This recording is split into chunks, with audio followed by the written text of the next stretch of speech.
Now, in today's professional environment, Six Sigma is a rather common strategy for a company to have. But overall, in the big picture, the methods and theories of Six Sigma are relatively new. Let's take a quick look at some of the history of where Six Sigma came from. It was about 1986 when a brilliant engineer at Motorola began experimenting with different techniques. The gentleman's name was Bill Smith. Bill was a very hard worker and had been experimenting with various techniques that were intended to improve working practices and perfect quality. Bill was a great example of continuous improvement. Working alongside Mr. Bob Galvin, Bill Smith and the Motorola team were able to document more than $16 billion in savings with their Six Sigma strategy. Now, Mr. Smith had a keen eye for quality. After much trial and error, he realized that he could reduce variation and improve quality on the production floor by using some of the same concepts as continuous improvement. He first realized that all business processes could be measured, and through analyzation and control, those processes could obtain new standards or improvements and stay within the future state measures. He quickly began to see that by repeating this process, he could reduce variations within a process and produce more calculated outputs that were much more effective in meeting the desires of what customers needed and wanted. Along with the customer-focused aspects of Six Sigma, Bill began to make his results quantifiable.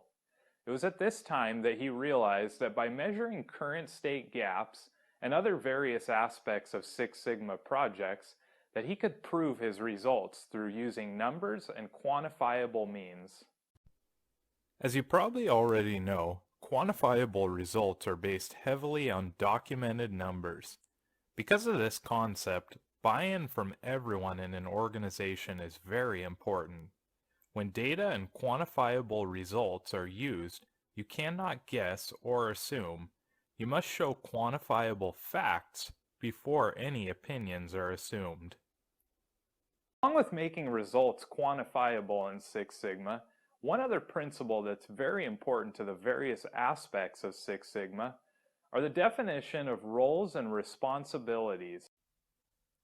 Six Sigma uses a belt structure, much like a lean strategy would use to define the skill level and contributions of individuals pertaining to the strategy. Six Sigma also recognizes champions and requires managers and supervisors to assist in pushing the strategy forward. Black belts, who typically are amongst the most skilled individuals in a Six Sigma strategy, work closely with management and executive leadership to push projects and develop other individuals.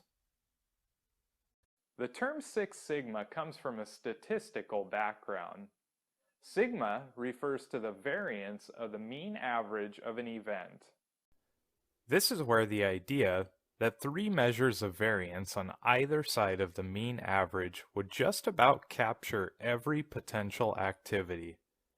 This meant that Six Sigma must provide results that were nearly perfect output from a process. All these results had to be within specification. A process that operates within a Sigma specification must meet the Six Sigma quality level. This means that the process must yield results of 3.4 defects per million opportunities or better. Even though Six Sigma strives to have 3.4 defects per million opportunities, the overall strategy strives for perfection. Having been introduced to Six Sigma's early development and where it came from, we're ready to look at Six Sigma's best friend, Lean. We will look at some of the similar elements to Lean's development and a few of the great names that were part of organizing Lean's early design. Don't forget to take your quiz, and we will see you in the next module.